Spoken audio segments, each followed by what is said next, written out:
A mí no me gustaba la cruz. Yo soy evangélico de siempre. Crecí en un hogar donde mi mamá, desde que yo era chiquito, me llevó a la iglesia y desde chiquito me enseñó que cuando yo me arrodillaba y le oraba al Dios invisible, cosas especiales y sobrenaturales podían ocurrir. Muchas veces cuando niño, yo me di cuenta que cuando doblaba mis rodillas, cuando me dolía la garganta o me dolían los oídos, casi como por un arte de magia, ¿no es cierto?, después de esa oración comenzaba a sentirme bien y al otro día podía ir a la escuela. Y en ese conocimiento de Dios, creo que todos nosotros en alguna vez de la vida tuvimos la experiencia de ver la película Jesús de Nazaret de Franco Sefirelli. ¿Lo recuerdan, no? La que dura 6 horas y tanta, la que TVN repite todos los años. Si usted no la ha visto, yo le recomiendo que en algún momento de la vida lo haga. En esa película muestra, ¿no es cierto?, de la manera más fiel posible cómo es la vida de Jesús, el ministerio de Jesús acá en la tierra. Y a mí en lo particular no me gustaba el momento en donde Jesús tenía que morir. Cuando empezaba el capítulo de la cruz, yo dejaba a mis padres viendo la televisión, me iba a mi pieza, me ponía a jugar, me ponía a leer y esperaba el momento de la película cuando las mujeres, muy temprano un día como hoy, fueron al sepulcro para encontrarse con el milagro de la resurrección. No era como ahora que ustedes pueden ponerle FFW, ¿no es cierto?, adelantar las películas, ¿no es cierto?, en YouTube, que uno va, no, esto no quiero ver, y uno adelanta, ¿no es cierto?, y se pone a ver la parte que uno quiere ver, ¿no es cierto?, o se saltan las canciones como en Spotify, que uno, no, esta cuestión no es, y le pone, aprieta un botón y se salta. No, en esa época había que esperar. Había que esperar sus buenos minutos, por lo menos eran como 45 minutos, para poder esperar cuando Jesús resucitara. El Viernes Santo, ¿para qué decir? Nos llevaban a la iglesia y en ese momento escuchar las 7 palabras para mí era una tortura, porque decía, ¿por qué tenemos que hablar de esto? ¿Por qué tenemos que hablar de Jesús? Un Jesús que va a la cruz, que muere, que sufre. ¿Quién no lloró al ver esa parte de la película donde lo clavan, donde lo laceran, donde le hacen brotar sangre, donde lo aporrean cuando camina con la cruz hacia el Gólgota? ¿Quién no lloró y no sufrió en esa escena? Yo no lo quería ver. Yo decía, lo hermoso, lo maravilloso, lo trascendente es que Él resucitó, que Él vive, que Él reina. Y si había que levantarse temprano el domingo, yo no tenía ningún problema. Pero de la cruz yo le hacía el quite. Yo no era un fanático de la cruz. Pero para Pablo, y como hemos aprendido en esta convención, la cruz es un elemento central del Evangelio. Si nosotros queremos hablar del Evangelio, por más que querramos adelantar la película de Sefirelli y ver cómo las mujeres se estremecen al ver la tumba vacía, en algún momento de la vida tú y yo tenemos que enfrentarnos cara a cara con la cruz. Y a partir de ese momento, nuestra vida no puede continuar siendo la misma. Porque como vamos a descubrir, la cruz no solamente es la esencia del Evangelio, no solamente es la esencia de la transformación del hombre a través de la fe, sino que además la cruz es el centro de la predicación del Evangelio. Primera de Corintios capítulo 1 versículos 18 al 23. Allí Pablo comienza haciendo alusión de esta cruz extraordinaria en la cual él quiere dejarla como elemento central de la predicación. Por favor. Dice, porque la palabra de la cruz es locura a los que se pierden, pero a los que se salvan, esto es, nosotros, diga, nosotros, es poder de Dios. Y sigue diciendo, pues está escrito, destruiré la sabiduría de los sabios y desecharé el entendimiento de los entendidos. ¿Dónde está el sabio? ¿Dónde está el escriba? ¿Dónde está el disputador de este siglo? ¿No ha enloquecido Dios la sabiduría del mundo? Pues ya en la sabiduría de Dios el mundo no conoció a Dios mediante la sabiduría, sino que agradó a Dios salvar a los creyentes por la locura de la predicación. Porque los judíos piden señales y los griegos buscan sabiduría. Pero nosotros predicamos a Cristo crucificado. Para los judíos, ciertamente tropezadero, y para los gentiles, una locura. La cruz es un elemento central del Evangelio. No podemos hablar de Evangelio sin cruz. Como decían delante, no podemos adelantar la película. No podemos saltarnos las páginas de la Biblia. Tenemos que enfrentar la cruz y aceptar lo que ella significa. Y yo quisiera hablar esta mañana de la cruz como 4 elementos que el Espíritu Santo puso en mi corazón para hablar de ella y desde allí reconducirnos hacia qué es la cruz para la predicación del Evangelio. En primer lugar, todos estamos de acuerdo, la cruz es un lugar de salvación. Es el lugar en donde el Señor Jesús transforma una indolente, una terrible, una descomunal máquina de tortura y de muerte en una herramienta que hoy en día es símbolo de salvación y vida eterna. ¿Qué casas no tienen una cruz en algún lado? ¿Qué personas, bueno, hay muchas mujeres y hombres que utilizan aros o collares, ¿no es cierto?, donde la cruz es el símbolo que cuelga, ¿no es cierto?, de sus orejas o está en sus pechos. La cruz, ¿no es cierto?, es el elemento central en las iglesias, la decoración de muchas iglesias, y que denota, ¿no es cierto?, que ese fue el lugar que Jesús escogió para darnos la salvación y la vida eterna. Deuteronomio capítulo 21, 23 dice que maldito es todo aquel que es colgado en un madero. Y para no contaminar la tierra, toma el cuerpo y entiérralo antes de que venga la noche. Dios mismo había declarado que la cruz era un lugar en donde necesariamente Jesús no solamente tendría que sufrir el yugo romano, sino que además es el lugar donde el Señor cargó el pecado de todos nosotros. Colosenses capítulo 2, versículos 13 al 15, lo dice claramente. Dice que nosotros, estando muertos en pecados y en la incircuncisión de nuestra carne, nos dio vida juntamente con Él, perdonándonos todos los pecados. Amén. Y dice 14, que anuló el acta de decretos que había en contra nuestra, sino que además nos era contraria. Lo que le faltó al pastor Yanquimán decir el día viernes, era culpable, culpable, culpable. Y quitó el acta de en medio y la clavó en la cruz.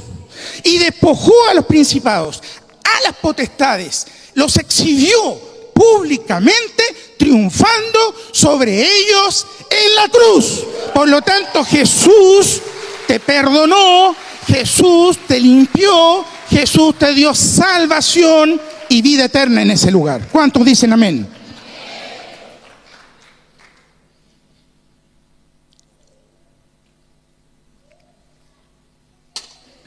Dios perdona, no indulta, no amnistía. Dios perdona, no indulta, no amnistía. Él no hace como el mundo, que hace la amnistía, ¿no es cierto? Cuando en el sistema judicial se hace amnistía, lo que hace el sistema judicial es olvidar el delito y olvidar el castigo. Es como lo que nosotros siempre quisimos que pasara en casa. Quebramos el jarrón, mamá nos mira con el jarrón quebrado y en ese momento dice, no pasó nada. ¿No es cierto? Eso pasaba en casa. No pasó nada. Podemos seguir viviendo y siendo amigos, tú y yo, y tú sigues siendo merecedor de la cena, de la once y del desayuno del día siguiente. Eso es amnistía. Dios no indulta. Indulto es, tengo en cuenta tu delito, hiciste algo malo, pero no pagas el pecado, no pagas las consecuencias de lo que hiciste. Entonces nosotros, ¿cómo sería en casa? Quebramos el jarrón, mamá se enoja, mamá nos dice, te voy a castigar una semana sin televisión, vas a dejar de ir a jugar a la pelota, no vas a poder tocar ese televisor. Pero dejémoslo así. Anda, además, confío que no lo vas a volver a hacer. Dios no hace eso con nosotros. En la cruz el Señor nos dio perdón. Nosotros ofendimos a Dios. Lo que dice la Escritura es que tú y yo ofendimos a Dios. Nuestro pecado le fue desagradable al Señor. Nuestra conducta fue desagradable para el Padre. El Señor tenía en su intención inicial arrojarnos al infierno junto al diablo y sus ángeles. Pero por amor, Jesucristo ocupó nuestro lugar y por fe en su sacrificio, porque no tenemos ninguna otra prueba, por fe en su sacrificio, nosotros confiamos de que Él hoy nos recibe y nos da la vida eterna. De que nos vamos al cielo. De que cuando lleguemos allá arriba, nos van a decir, sí, usted está en la lista. Hoy día solamente tenemos luces, todavía tenemos fe, tenemos algunas señales, ¿no es cierto?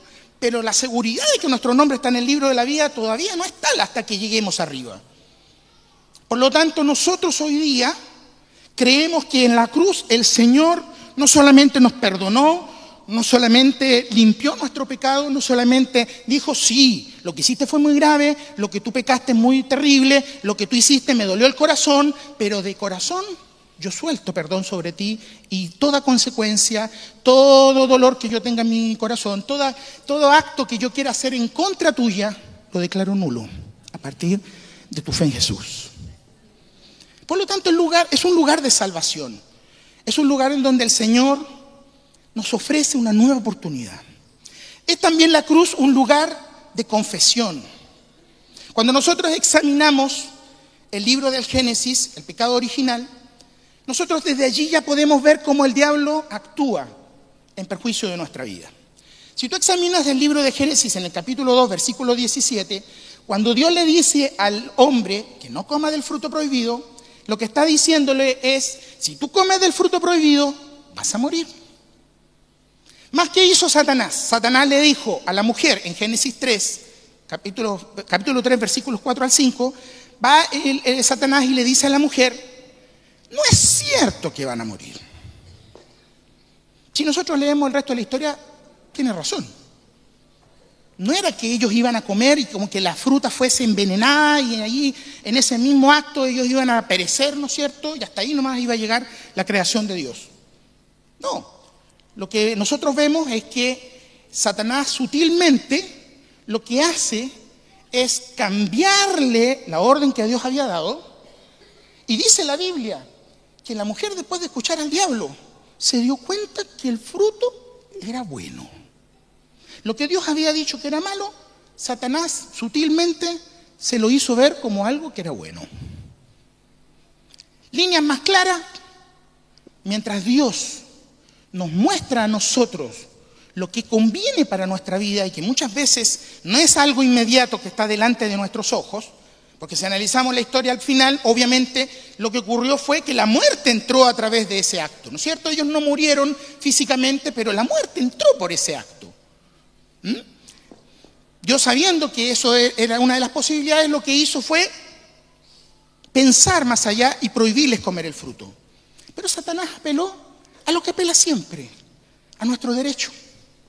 Apeló a nuestras motivaciones, apeló a nuestra conveniencia.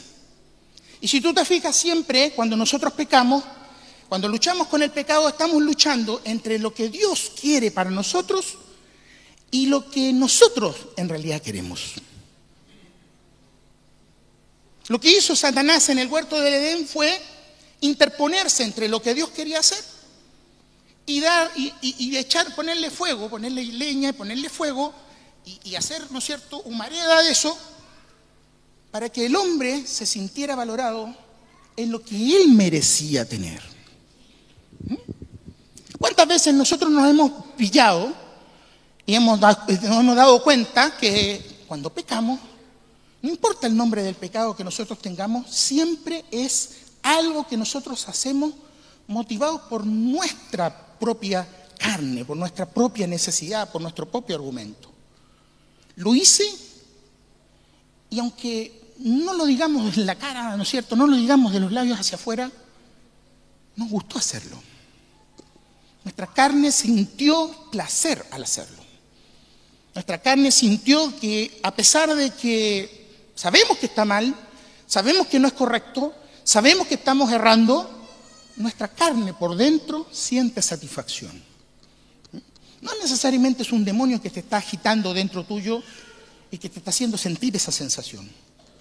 Seguramente tú hoy día estás atrapado en un pecado que no has podido dejar.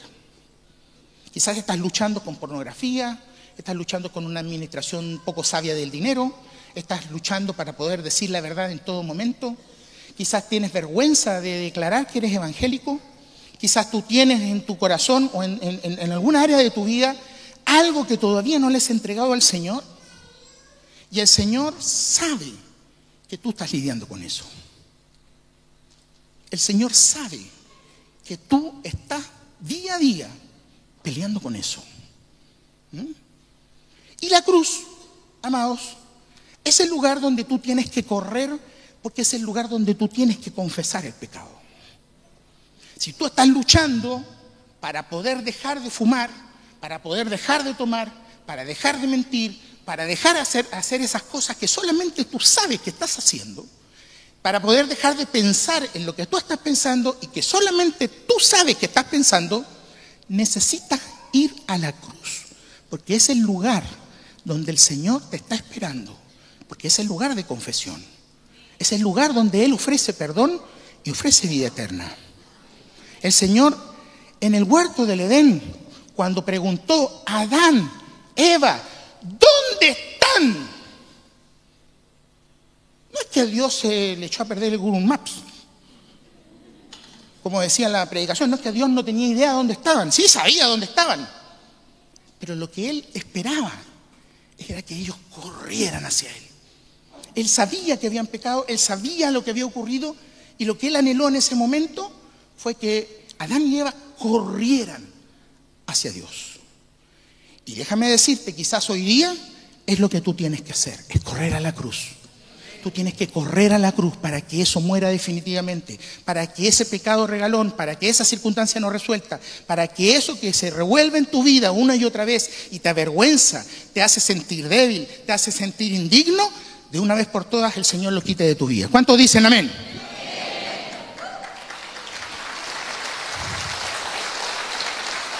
Primera de Juan 1:9 lo dice.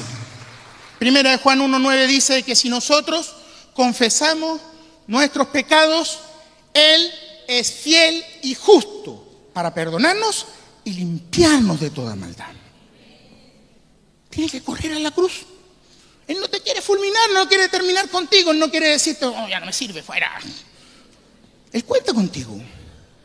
Él depositó su presencia eterna en tu vida. El Espíritu Santo vive en tu interior. Si tú confesaste a Jesús en tu corazón, la presencia misma de Dios está en tu interior. Por lo tanto, Él no va a desecharte. Él lo que quiere es librarte de toda culpa, de todo pecado. Quiere purificarte, quiere santificarte. Por eso tenemos que correr a la cruz. También la cruz es un lugar de cambio. Gálatas capítulo 6, versículos 14 y 15 dicen lo siguiente. Pero lejos esté de mí el gloriarme, sino en la cruz de nuestro Señor Jesucristo, por quien el mundo me es crucificado a mí y yo al mundo. Porque en Cristo Jesús ni la circuncisión vale nada, ni la incircuncisión, sino una nueva creación. No es una cosa de exterior, no es una cosa de que ahora sí me porto bien, ya no digo mentiras. Ahora yo voy al supermercado y ya le digo a la cajera, oh, me dio 100 pesos de más.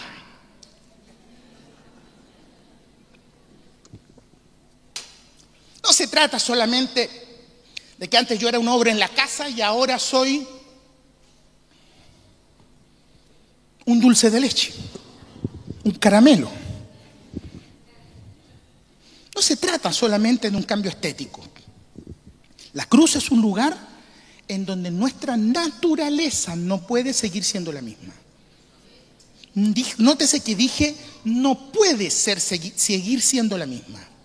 No dije va a ser o podría ser, sino que dije, cuando tú vas a la cruz, cuando tú te acercas al Evangelio, tu vida no puede seguir siendo la misma. No se lo diga que está a su lado, dígaselo usted mismo. Mi vida no puede seguir siendo la misma. Cuando tú te acercas a la cruz y entiendes el amor que el Señor tuvo por ti para entregarse, para morir por todos tus pecados, por todas tus imperfecciones, por todas tus enfermedades, por todos tus dolores, por todas tus llagas, por todo lo que te falta, no podemos quedar así. No podemos, no se puede quedar así, frente a tan grande y extraordinaria muestra de amor. No podemos quedar así. No podemos nosotros esperar seguir de la misma forma. Hay algo que tiene que cambiar. Y yo estoy seguro que tú y yo tenemos historias para contar de cosas como el Señor nos libró, nos sanó, nos restauró, cómo dejamos de pensar y cambió nuestra forma de administrar, cambió nuestra forma de dirigir la vida, cambió la forma de poder, ¿no es cierto?, seguir nuestro camino. Tenemos historias de esas para contar. Pero eso no es suficiente. Es una etapa permanente de cambio. Porque a medida que nuestros cuerpos envejecen, nadie dijo amén. Me lo esperaba, yo estaba seguro de eso. A medida que nuestros cuerpos envejecen, lamento decirle que hay cosas que vamos a comenzar a vivir que no estaban cuando teníamos mejores años. Por lo tanto, cuando pensamos que a los 18, a los 20, a los 30, logramos, ¿no es cierto?, superar ciertas cosas del carácter, de la forma de enfrentar la vida, cuando tenemos 40, 50, 60, 70, 80, nos vamos dando cuenta que este cuerpo en el que nosotros estamos nos va desafiando cada vez más en áreas que nunca pensamos que teníamos que vivir. Hoy día yo me pego un costalazo en el suelo y me desarmo completo. Hace 20 años atrás, yo rodaba por el piso, me paraba y seguía jugando. No sé dónde voy a estar en 20 años más si me caigo, pero es claro que el cuerpo ya no es lo mismo. Entonces, cuando antes te sentías invencible, sentías que podías hacer muchas cosas, el Señor te va enseñando que a medida que pasa la vida, las cosas te van desafiando en tu carácter a que tienes que aprender a convivir con esa nueva naturaleza. Y el Señor de esa forma nos programa para que siempre, en toda estación de la vida, no importa si fue al inicio, al medio o al final, siempre en tu vida haya algo que cambiar. Por eso el Señor nos tiene así, porque siempre va a haber algo que va a tener que cambiarse en tu vida. Si tú te habías venido a esta convención desde la anterior, desafiado, ¿no es cierto?, a lograr muchas cosas y viniste con el cuaderno lleno de tickets, logrado, como el joven rico te tengo que decir, una cosa te falta, necesitas seguir cambiando. Esto sígaselo al que está a su lado, necesitas seguir cambiando.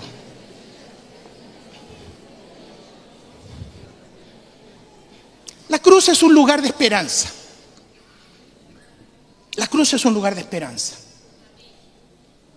Todos nosotros, alguna vez cuando hemos estado contra la pared, cuando hemos sentido que el túnel no termina nunca, cuando sentimos que se apagan las luces en nuestra vida y no tenemos claridad, buscamos con desesperación la cruz porque hallamos en ella el símbolo de la seguridad y de la esperanza. Los hermanos católicos, cuando están en momentos de aflicción, toman el rosario, ¿no es cierto?, y toman la cruz y la apretan, ¿no es cierto?, tratando de esa acción poder, ¿no es cierto?, tener presente y estar ciertos de que están, ¿no es cierto?, apretando un lugar seguro. La cruz es un lugar de esperanza. Porque hay veces, y probablemente tú estarás de acuerdo conmigo, hay veces que Dios no contesta. Hay veces en la vida en donde tú sientes que a veces Dios es como de esos oficinistas que están muy ocupados y que de pronto se le pierde el expediente de tu vida. Tú le oras, le clamas, le ayunas y la metástasis sigue adelante. Tú oras, ayunas, vas a todas las reuniones de la iglesia, pero las cuentas siguen llegando a casa. Tú a veces clamas con fuerza al cielo, lees la Biblia completa, pero tu familia continúa desintegrándose. Y déjame decirte, la cruz es el lugar donde tú tienes que seguir mirando en ese tiempo difícil. La cruz es el lugar donde el Señor venció ese problema. A veces pensamos que, como decían delante, que Dios es como esos oficinistas que tienen tanto trabajo, que tienen una ruma de expedientes y que de pronto se le pierde el orden de lo que correspondía en nuestra vida, porque pensamos que Él está ocupado en la guerra de Ucrania, estaba preocupado, y de pronto cuando termina la guerra de Ucrania corre pillado por el tiempo, porque Trump sube los aranceles, y mientras está solucionando eso, el mundo a las espaldas sufre, ¿no es cierto? Y todos tenemos que esperar que Dios como que se desocupara y tuviese tiempo para poder responder nuestra oración. Y yo sé que lo que estoy diciendo, si bien es cierto, tiene algo de chistoso, yo sé que muchas veces en la estación de la vida nos hemos preguntado, Señor, ¿qué pasa? ¿Qué sucede? Si yo tengo fe, yo confío en ti, yo sé quién he creído. Yo sé que mi Redentor vive, decía Job. Pero hay veces donde Dios no contesta. Hay muchas personas que saben que yo soy discapacitado auditivamente. Si no lo sabía, ahora lo saben. Yo nací con una discapacidad auditiva y en ese momento era leve, ya vamos en moderada. Algún día será grave, según los médicos.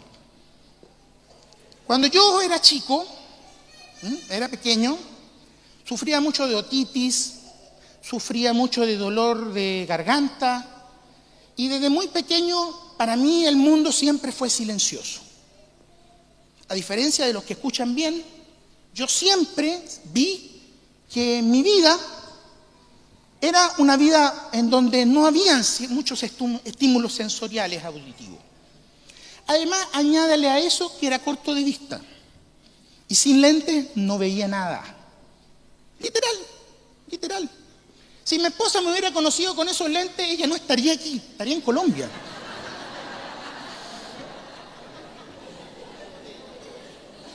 Yo no veía nada.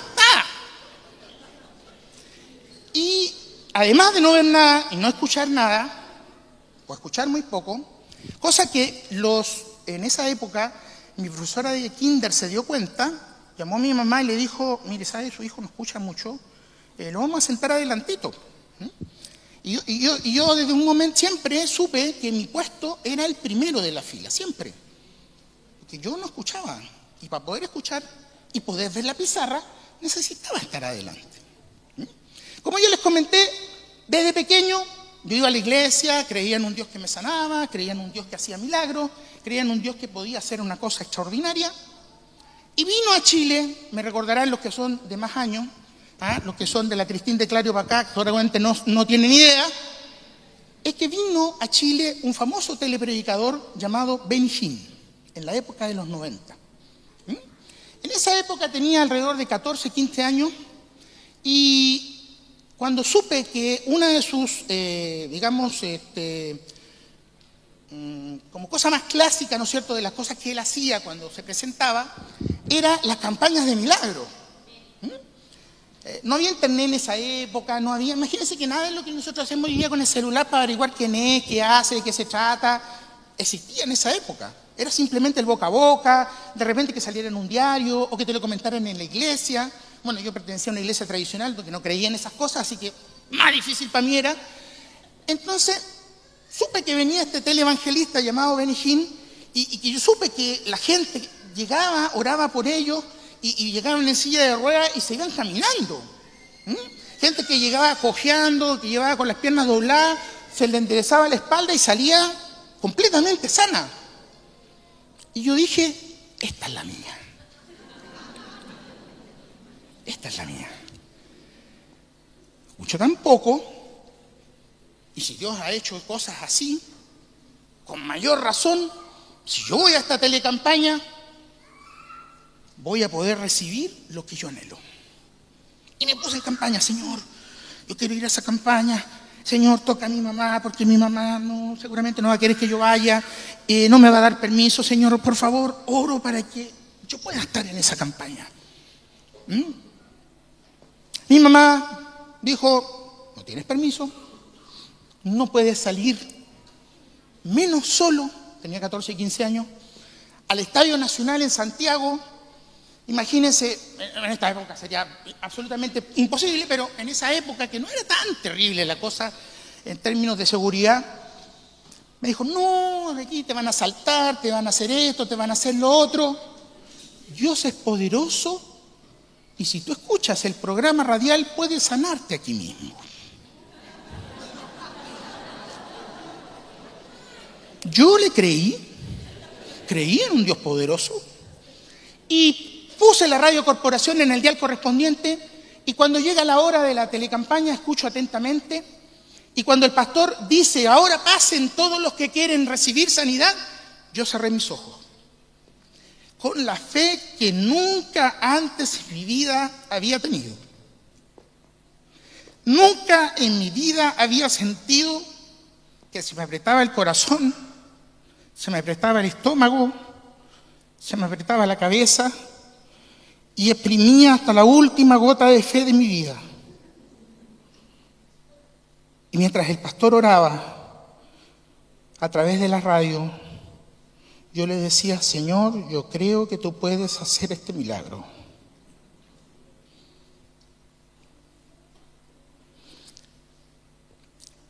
Cuando abrí los ojos, seguía sin escuchar. Yo dije, pasarán algunos días. Un sordo de nacimiento no puede ponerse a escuchar necesariamente desde un primer momento. Pasaron 2 días, 5 días, 1 semana, 1 mes. Y me di cuenta de que Dios no me iba a sanar.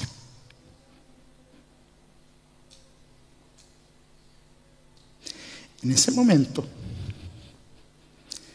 el Señor tocó mi corazón y me dijo, no pierdas la esperanza. Acércate a la cruz. Acércate a la cruz. Acércate a la cruz. Yo vencí sobre eso. Y sé que así, de una u otra forma, vas a estar bien. Por eso hay veces cuando Dios no contesta, en que lo único que tú puedes hacer es mirar a la cruz. Es lo único que te va a mantener de pie en los momentos de dureza, de dolor. Cuando sientes que el cielo fuera como una bóveda de cobre sobre la cual las oraciones pareciera que rebotaran, es allí donde en vez de correr hacia el mundo, tienes que correr hacia la cruz.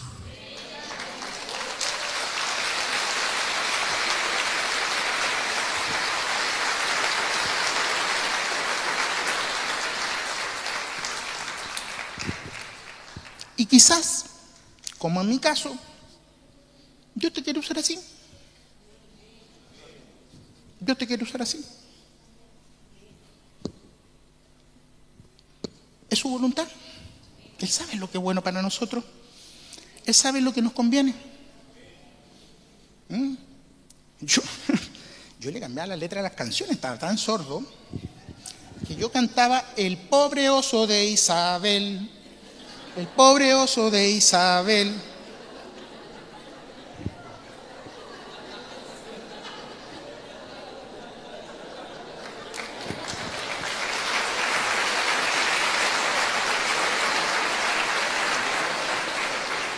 Los que estuvieron con misión, amigos, una vez me preguntaron en la misión de Capitán Prat, los que fueron conmigo a Aysén, pastor, ¿y usted realmente escucha tan poco? Sí, yo escucho muy poco. O sea, ¿y usted le pidió a Dios que lo sane? Sí, pero parece que me voy a quedar así. Soy como esos sordos de ese chiste, que hay dos sordos, ¿no es cierto?, tomando 11, y uno le dice al otro, esta leche está buena, y el otro le contesta, mañana es Navidad.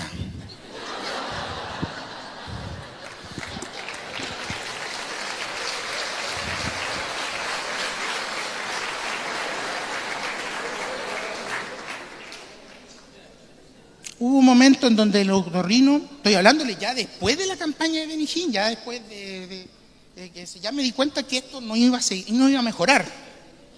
No, estoy contándole de antes. No, ya la campaña fue, ¿no es cierto? Ya usted hay que era así. El otorrino me dijo, yo no entiendo cómo usted siendo tan sordo logró terminar el colegio, logró terminar la universidad. ¿Tiene planes de casarse? Sería un milagro. Y a la hora que lo veo, si mi esposa está aquí todavía, es un milagro.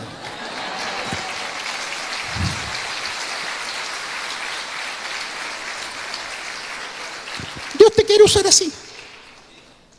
Él tiene dos propósitos fundamentales en nuestra vida, siempre. El primero, que tú le conozcas y que sepas que Él pagó en la cruz por tus pecados. ¿No es cierto? Y que a través de esa experiencia Él quiere renovarte, quiere transformarte, quiere hacer de ti una nueva persona.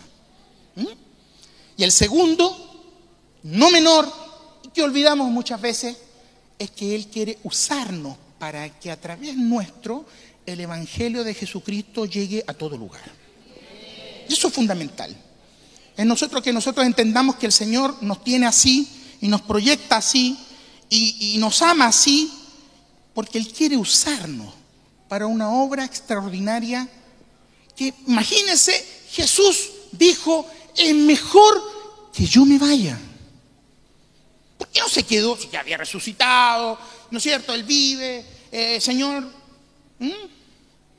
Cuando Pedro le dice, Señor, quédate. ¿Cuál fue la respuesta de Jesús? ¿Les conviene que yo me vaya? O sea, que tú y yo prediquemos el Evangelio, que a pesar de cómo somos, a pesar de lo que tenemos, a pesar de lo que nos falta, y que Él quiera usarnos a nosotros, es lo mejor que el Señor ideó para la creación. No es que el Señor baje de nuevo, no es que Él utilice a una sola persona, Él quiso usarte a ti, a ti, a ti, a ti, tal cual como estás, tal cual como somos. Él quiere usarnos de esa forma.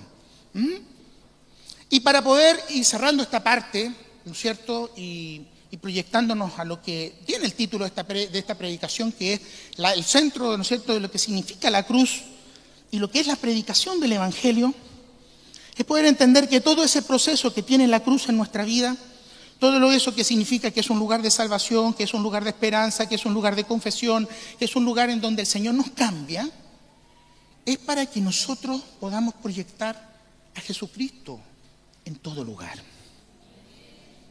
En el libro de los Hechos, en el capítulo 16, el apóstol Pablo vive una experiencia límite.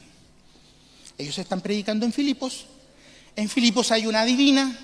La adivina les empieza a gritar por detrás, háganle caso, estos son los enviados del Dios Altísimo, ellos predican a Jesucristo. Y Pablo, enojado, viene y reprende a la adivina y le dice, espíritu, sal, espíritu de adivinación, sal de ella en el nombre de Jesús. Entonces se le va el espíritu de adivinación. Los que la usaban a la mujer esta para ganar dinero con ella, se pusieron como locos y demandaron a Pablo, ¿no es cierto?, y a sus ayudantes por causar alboroto en la ciudad, y no hallaron nada mejor que meterlos a la cárcel.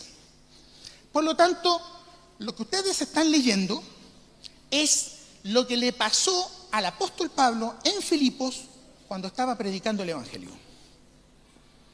El carcelero, dándose cuenta que eran presos muy importantes, él lo que hizo fue tomarlos con más seguridad. Los metió en el calabozo de más adentro y les aseguró los pies en el cepo. Déjenla ahí, por favor.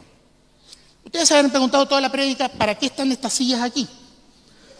Los más temerosos pensaron que yo iba a pasar adelante a las dos personas para que nos contaran cuál es el resumen de esta convención, lo cual no era cierto, sino que es para mostrarles, ¿no es cierto?, cómo es esta historia.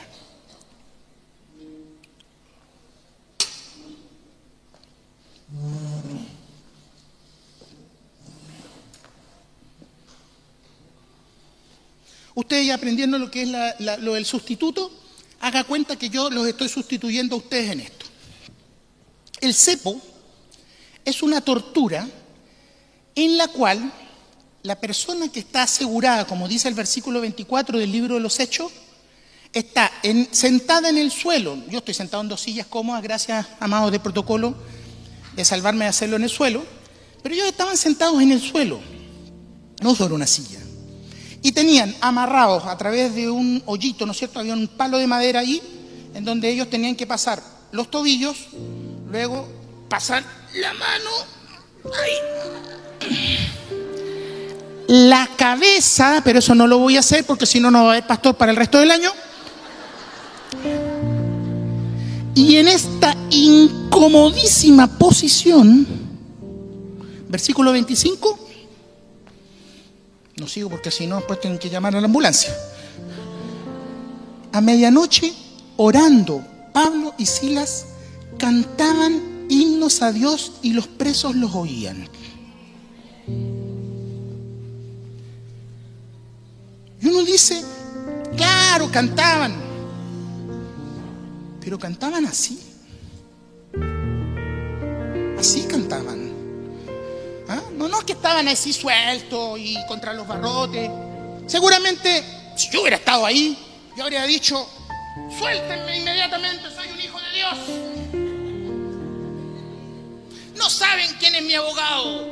Tengo dos abogados, Sangüesa y Burdil, y me pueden sacar de aquí.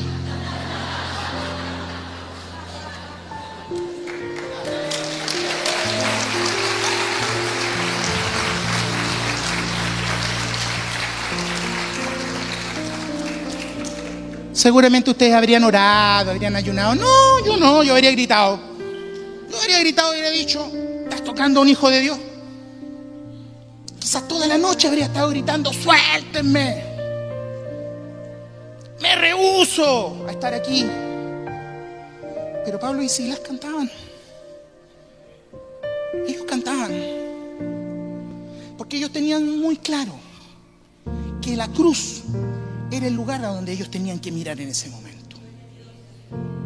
Ellos en ese momento sabían que aunque estuviesen los pies, las manos y la cabeza en el cepo,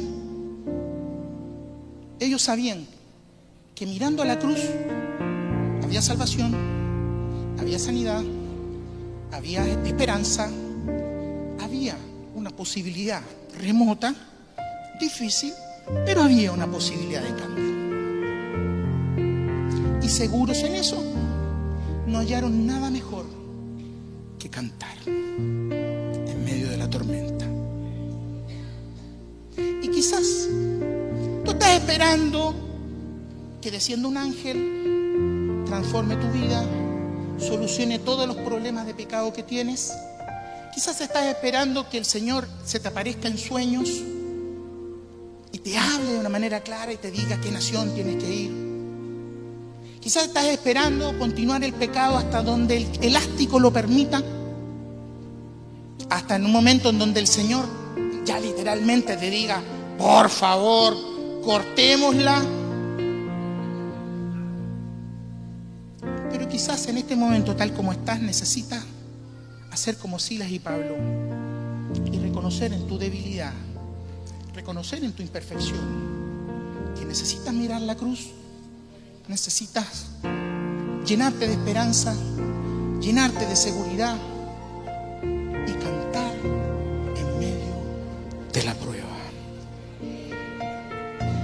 fíjense que esta historia termina de una manera muy especial. Porque en el medio de la noche están cantando y seguramente los otros, mientras los escuchaban, decían: ¿y esto a quién le cantan? ¿Cómo pueden estar cantando? Miren cómo están. ¿Cómo pueden estar cantando? ¿Cuál es el motivo para estar cantando? Pero dice la palabra que hubo un terremoto fuerte, que se abrieron las puertas de la cárcel y que en ese momento el carcelero, viendo que su vida estaba en peligro porque todos los presos estaban por escaparse, él toma una espada y cuando estaba a punto de quitarse la vida, Pablo dijo: no te hagas nada, estamos todos aquí. Y me impacta esa palabra porque es verdad, pues. Los presos vieron la puerta abierta, podrían haber dicho: esta es la nuestra, aprovechemos. Pero nadie tuvo el valor de irse, porque toda la noche estuvieron allí en esa cárcel escuchando a dos hombres que en medio de la prueba, en medio de la dificultad, puestos en un cepo, cantaban. Y el versículo 29 y 30 dice que mientras cantaban himnos a Dios y los presos los oían, él entonces, el carcelero, pidiendo luz, se precipitó dentro y temblando se postró a los pies de Pablo y Silas.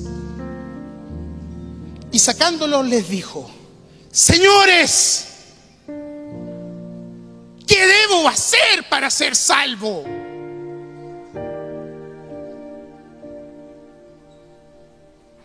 Amado, lo que tú necesitas para evangelizar, lo que tú necesitas para poder llevar el evangelio a todo lugar, es reflejar lo que Dios ha hecho en tu vida, lo que el Señor está haciendo contigo, lo que el Señor ha hecho contigo. Tú no necesitas capacitarte en muchas cosas más para poder evangelizar. No necesitas esperar que nosotros tengamos una campaña gigante para conquistar un país para que otros sepan de Cristo. Lo que tú necesitas es donde el Señor te ha puesto, en tu debilidad, en tu problema, en el lugar donde estás colocado, en la prueba que te tocó, en el cuerpo que te tocó, en la familia que te tocó, en el trabajo terrible que te tocó, en la situación que te encuentras viviendo ahora. Necesitas cantar para que otros crean que verdaderamente la cruz es el lugar donde ellos también tienen que correr.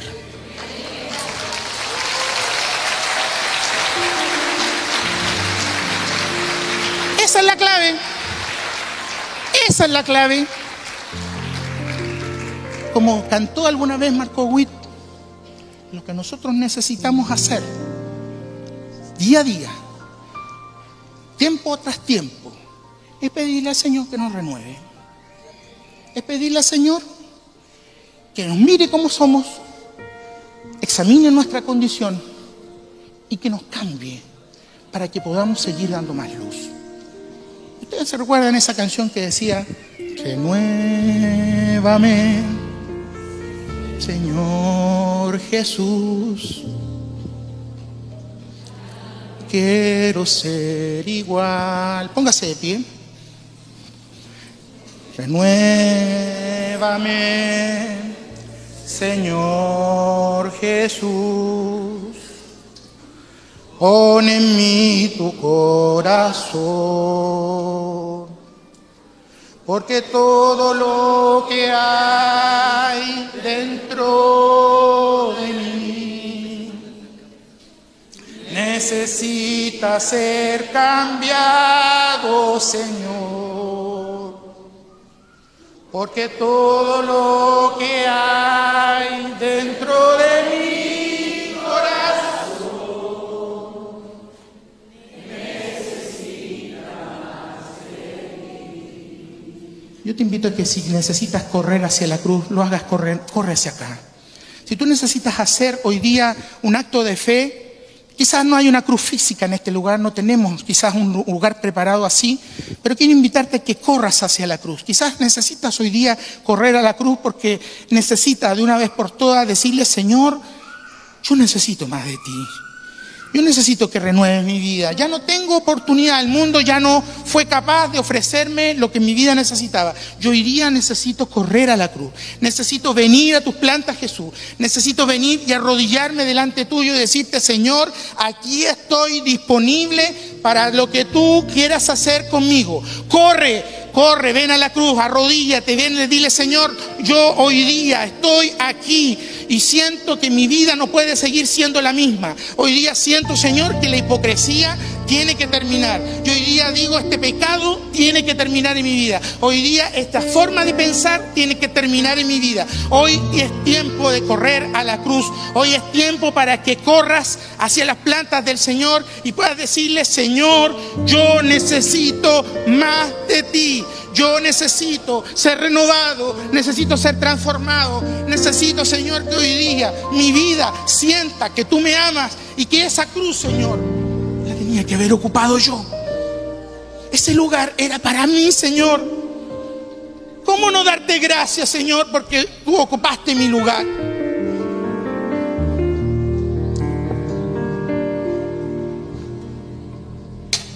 Perdóname, Señor, si he puesto mis cosas, Señor, muchas veces delante de tus propósitos. Quizás alguna vez fue más importante mi tiempo, fue más importante mi familia, fueron más importantes mis padres, fue más importante mi carrera, fue más importante mi desarrollo profesional, fue más importante, Señor, mi relación de familia. Pero hoy día he aprendido que es aquí donde yo tengo que correr.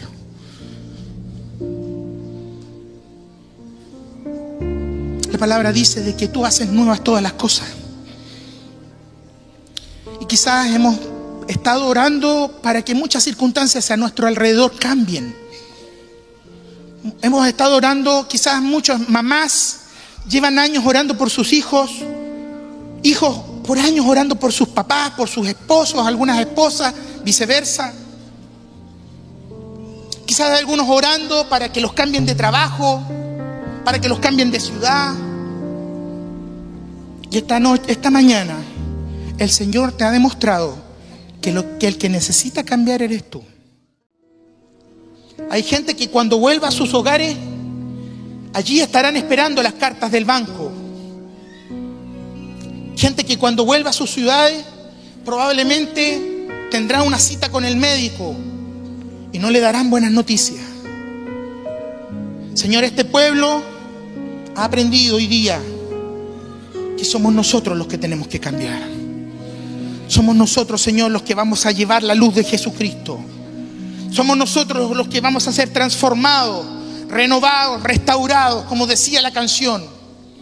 Porque todo lo que hay dentro de mí necesita ser cambiado, Señor. Eres tú, Señor, el que puede hacer y poner en nosotros tanto el querer como el hacer. Señor, quita todo peso. Como dice el apóstol Pablo, quita todo peso, todo pecado que nos asedia. Y que este pueblo, Señor, se vaya descansado a casa, preparado para seguir corriendo la carrera que tiene por delante. En tu nombre, Señor, lo entregamos. A tu nombre, Señor, bendecimos. Y a ti, Señor, sea toda la honra y toda la gloria por siempre. Amén.